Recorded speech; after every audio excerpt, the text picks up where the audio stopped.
Devan, sebenarnya apa yang terjadi? Kau membuat semua orang cemas. Tanya Oma Irene yang duduk di ruang keluarga bersama yang lainnya. Bagaimana tidak cemas? Pagi hari ada pemberitaan di TV jika Devan kecelakaan karena mobil Lamborghini-nya tercebur ke danau. Saat dievakuasi oleh polisi dan dibantu warga sekitar, mobil itu kosong, yang ada hanya dompet milik Devan di dalam mobil itu. Warga sekitar mengira jika pemilik mobil tersebut tenggelam di dasar danau, dan lebih parahnya lagi ada yang mengira jika pemilik mobil itu sudah tewas karena dimakan buaya. Aku pikir kau sudah bosan hidup, Dev, ucap Sander terkekeh. Dad, tegur JJ, membuat Sander langsung diam. Entahlah, aku tidak tahu kenapa mobil itu bisa sampai di sana, ucap Devan geram sambil melirik Raya yang tengah asik memainkan ponselnya. Devan kini harus mengeluarkan biaya yang tidak sedikit untuk memperbaiki mobil kesayangannya. Aku yakin sekali jika gadis ini yang melakukannya, batin Devan geram. Hahaha, emang enak gue kerjain, batin Raya tertawa. Awas saja, aku akan membalas perbuatanmu, gadis kecil, batin Devan melirik tajam Raya. Aku tidak takut, silahkan saja kalau berani, batin Raya membalas lirikan Devan tak kalah tajam. Kedua orang tersebut saling menatap tajam dan juga perang batin. Jika hanya ada mereka berdua, sudah dipastikan mereka akan bertengkar, layaknya tikus dan kucing. Karena semua sudah aman terkendali, lebih baik kau urus perusahaan untuk 1 bulan ke depan, Dev, ucap Sander, membuat Devan dan Raya menoleh. Hah, apa kau ambil cuti, bos? Tanya Devan sedikit terkejut. Iya, karena sebentar lagi aku akan menikah, ucap Sander lalu menggenggam tangan JJ. Aku percayakan perusahaan kepadamu, Dev, lanjut Sander dan diangguki Devan dengan mantap. Wah, selamat kalau begitu. Tapi kenapa mendadak? Tanya Devan, menatap kedua orang itu. Hei, jangan menatap kami seperti itu. Kami menikah karena saling mencintai, protes JJ, karena Devan menatapnya penuh menyelidik. Iya kan sayang? Ucap JJ dan Sander pun mengangguk. Dasar pasangan bucin, batin Devan. Devan tidak menyangka jika bosnya yang selalu dingin dan arogan itu bisa tunduk kepada gadis belia seperti JJ. Ah, iya. Cinta itu dapat merubah segalanya, batin Devan menatap JJ dengan tersenyum tipis. Turunkan pandanganmu, Dev, tegur Sander. Ia tidak suka jika ada pria lain yang menatap calon istrinya. Oke, posesif, ledek Devan. Syukurlah jika bos sudah menemukan kebahagiaannya, batin Devan turut bahagia. Aku senang karena calon mamiku ini sudah baikan sama Dedi. Apa yang Dedi perbuat hingga membuat wanita keras kepala ini dengan cepat luluh sama Dedi? Tanya Raya sekaligus menyindir calon maminya. Apa Dedi melakukan cara yang Raya sarankan? Dedi tidak melakukan apa-apa.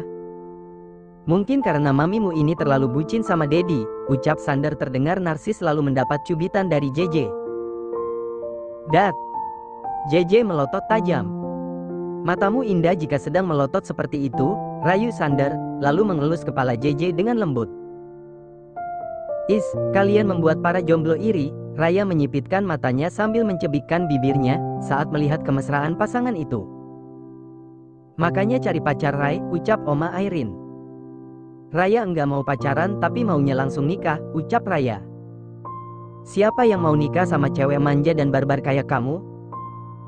Sindir JJ. Tentu saja ada. Dia adalah pria yang telah mengambil ciuman pertamaku, ucap Raya keceplosan.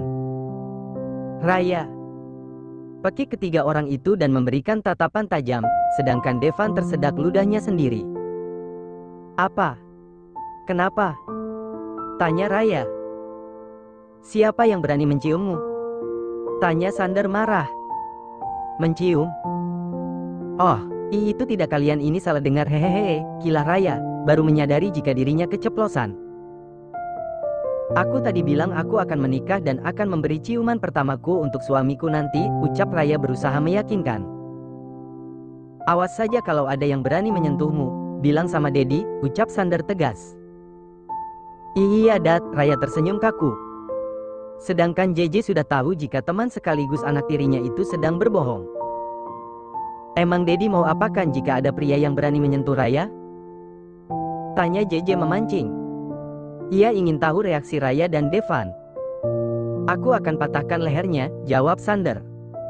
Sedangkan Devan menelan ludahnya kasar. Mati aku. Batin Devan menjadi salah tingkah. Jangan sampai Dedi tahu jika Om Devan lah yang mengambil ciuman pertamamu bahkan melakukan hal lebih. Batin Raya takut. Ah, sudah aku duga, pasti terjadi sesuatu di antara mereka. Batin JJ.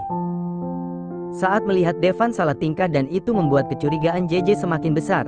Tapi sayangnya hanya dirinya yang bisa membaca gelagat aneh Devan sedangkan Oma dan Sander tidak peka sama sekali. Setelah masalah Devan selesai, pria bule itu kembali ke kantor untuk menggantikan Sander yang mulai hari itu juga sudah cuti. Begitu juga Raya sudah berangkat ke kampus. Sedangkan Sander dan JJ akan mengunjungi makam kedua orang tuanya yang terletak di pinggiran kota. Tidak membutuhkan waktu lama mereka sampai di pemakaman umum itu, tak lupa JJ membawa sekeranjang bunga tabur di tangannya kanannya. Ini pertama kalinya Sander mengunjungi makam kedua orang JJ, berbeda dengan JJ yang selalu datang seminggu sekali. JJ menatap sedih pada dua batu nisan yang ada di hadapannya, kemudian ia berjongkok sambil mencabuti rumput yang mulai tumbuh. Sayang, panggil Sander lalu ikut berjongkok dan memeluk JJ dari samping untuk memberi kekuatan. JJ dan Sander menaburkan bunga di atas kedua gundukan tanah itu. Sander tahu apa yang dirasak JJ saat ini karena ia pun sudah kehilangan sesosok ayah sejak dirinya masih kecil. Ayah, Ibu, hari ini aku datang lagi, tapi kali ini aku tidak sendirian, aku datang bersama calon suamiku. Ayah, Ibu, aku meminta restu kepada kalian karena lusa kami akan menikah. Ucap JJ, matanya mulai mengembun. Tuan Nyonya, maksudku Ayah, Ibu, perkenalkan namaku Sander, calon suami Jenita. Aku meminta restu kepada kalian untuk menikahi JJ dan aku berjanji akan menjaga dan selalu membahagiakan JJ. Kalian tidak usah khawatir karena JJ sudah tidak sendirian lagi, ucap Sander, lalu semakin mengeratkan pelukannya kepada JJ, karena gadis itu sudah tidak bisa membendung kesedihannya. Sander dan JJ merapalkan doa-doa untuk kedua orang tuanya. Setelah selesai mereka kembali menuju rumah besar keluarga Clark. Di perjalanan baik JJ maupun Sander tidak ada yang bersuara. Sander pun mengerti jika suasana hati JJ sedang bersedih. Hanya sesekali Sander mengelus kepala JJ dengan lembut menggunakan tangan kirinya sedangkan tangan kanannya memegang kemudi. Hani, jangan bersedih lagi. Ingat janjimu bahwa kau tidak akan mengeluarkan air mata lagi. Sander mengusap kedua pipi JJ yang basah, lalu membenamkan kepala JJ ke dadanya. Maaf, Dad. Aku terlalu sedih karena mereka pergi saat aku belum bisa membahagiakan mereka, lirih JJ. Tersenyumlah dengan kau tersenyum, mereka juga akan ikut bahagia. Sander mengelus kepala JJ dengan lembut. Ayo, kita keluar dari mobil dan tersenyumlah. Jika nanti Mommy melihatmu menangis dia juga akan ikut sedih, ajak Sander. Lalu keluar dari mobil lebih dulu barulah ia membukakan pintu untuk JJ.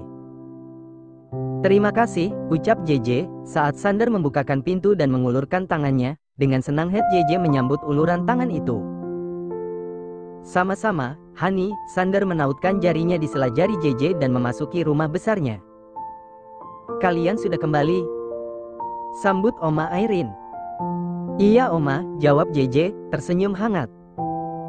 Sayang, kenapa wajahmu sendu dan matamu merah? Apa kau habis menangis atau Sander melukaimu? Cecar Oma Irene, karena melihat wajah JJ yang terlihat sembab. Ma. JJ hanya bersedih, jawab Sander. Oh sayang, sini peluk Oma, sekarang kau tidak sendiri dan kami adalah keluargamu, jadi tidak boleh bersedih lagi. Oma Irene memeluk JJ dan mengelus punggung JJ dengan lembut. Terima kasih Oma, terima kasih. JJ memeluk Oma dengan erat, ia merasakan kehangatan seorang ibu saat di dekapan Oma Irene. SSTTT, jangan menangis lagi. Lalu Oma Irene melarai pelukannya. Sar dirasa JJ jauh lebih tenang. Oh, iya. Ini kiriman baju pengantin kalian dari Emma. Oma Irene mengalihkan pembicaraan sambil mengambil kotak berukuran besar di atas sofa. Emma, bencong itu? Tanya Sander. Dad, tidak boleh seperti itu. JJ memperingati. Ah, baiklah. Maaf. Oma Irene tersenyum senang karena putranya memilih gadis yang tepat. Sekarang kalian istirahatlah, karena lusa kalian pasti akan kelelahan. Ucap Oma Irene dan disambut semangat 45 oleh Sander. Hei, apa maksud dari senyuman tengilmu itu? Ketus Oma Irene saat melihat Sander tersenyum nakal. Apa? Tidak. Memangnya salah jika aku tersenyum? Ucap Sander. Salah. Karena di balik senyumanmu itu ada niat yang terselubung. Cih, Mommy sok tahu. Oh iya. Ayo J ikut Oma. Mulai hari ini sampai lusa kau harus tidur di hotel di mana pernikahan kalian akan digelar. Ucap Oma Irene tersenyum jahat. Mom, apa-apaan ini? Mommy mau memisahkan aku dan Jenny? Tanya Sander tidak percaya dengan rencana ibunya. Iya. Kalian tidak boleh bertemu sampai hari pernikahan kalian tiba. Mom, please kau ingin membunuh putramu yang tampan ini perlahan-lahan? Ucap Sander mukanya dibuat sesedih mungkin. Cih, jangan lebay. 2 hari lagi kalian akan bertemu. Jadi jika kau mati dengan senang hati Mommy akan mencarikan lelaki muda dan tampan untuk penggantimu. Ucap Oma Irene. Mom, kau jahat sekali. Sander menyugar rambutnya ke belakang dengan kasar. Ya, itulah aku, jawab Oma Irene. Honey, please jangan ikut Oma, ucap Sander dengan tatapan memohon, berharap calon istrinya tidak menuruti permintaan konyol sang ibu. Maaf Dad, tapi yang dikatakan Oma benar adanya, ucap JJ dan memperlihatkan senyuman manisnya. Sander langsung lemas saat mendengar ucapan JJ, mau tidak mau dirinya harus rela berjauhan selama 2 hari. Bagus. Ayo J ikut Oma, tidak perlu membawa apapun karena semua sudah Oma persiapkan semuanya, ucap Oma Irene, menggandeng tangan JJ. Tunggu. Sander menahan kedua orang itu untuk pergi. Apalagi? Kesal Oma Irene. Honey, peluk sebentar sini. Lalu menarik JJ dalam pelukannya dan mencium kening berulang kali. Cih, dasar bucin. Sejak kapan kau jadi lebay begini, cibir Oma Irene. Aku pasti akan sangat merindukanmu, ingat jangan nakal, bla bla bla. Ish, Daddy. Kita cuma berpisah 2 hari. Kayak mau pisah 1 tahun aja sih. Kesal JJ saat mendengar ocehan Sander tiada henti. Ayo J kita tinggalkan duda tua itu, ajak Oma Irene. Hei. Sebentar lagi aku bukan duda tapi mantan duda, seru Sander kesal karena mendengar ucapan ibunya. Terserah. Teriak Oma Irene yang sudah memasuki mobil bersama JJ. Dah, Daddy. Seru JJ sambil melambaikan tangannya. Mommy benar-benar keterlaluan. Kesal Sander saat mobil yang ditumpangi ibunya dan JJ sudah tak terlihat. Aku harus memikirkan cara agar bisa ketemu JJ, gumam Sander. Ponsel Sander yang ada di kantong celananya berdering menandakan jika ada panggilan masuk. Mommy. Nama yang tertera di layar ponsel Sander. Dengan cepat Sander menerima telepon tersebut. Halo, jawab Sander. Jangan menemui JJ. Jika berani, Mommy akan membatalkan pernikahan kalian. Ancam Oma Irene. Tut. Oma Irene langsung memutuskan sambungan teleponnya. Sedangkan Sander sudah menggeram kesal karena ibunya sudah mengetahui akal bulusnya. Hahaha, Oma jahat sekali, pasti Daddy sekarang sedang mengamuk, ucap JJ tertawa terbahak. Sesekali harus kita kerjain J, hahaha, Oma Irene, puas rasanya sudah mengerjai Sander. Rasakan. Makanya jangan ngatain Mommy kuntilanak. Batin Oma Irene tersenyum puas. Tapi kalau Daddy nekat bagaimana Oma? Dia tidak akan berani. Karena dia takut dengan ancaman Oma, hahaha, Oma Irene melanjutkan tawanya. Mommy benar-benar ingin menyiksaku. Baru ditinggal sebentar sudah rindu ke ujung rambut, gerutu Sander, sambil memijit kepalanya dan menyandarkan punggungnya di sofa ruang tengah. Walaupun begitu, Sander tetap mematuhi aturan yang sudah ibunya buat. 2 hari rasanya seperti 2 tahun.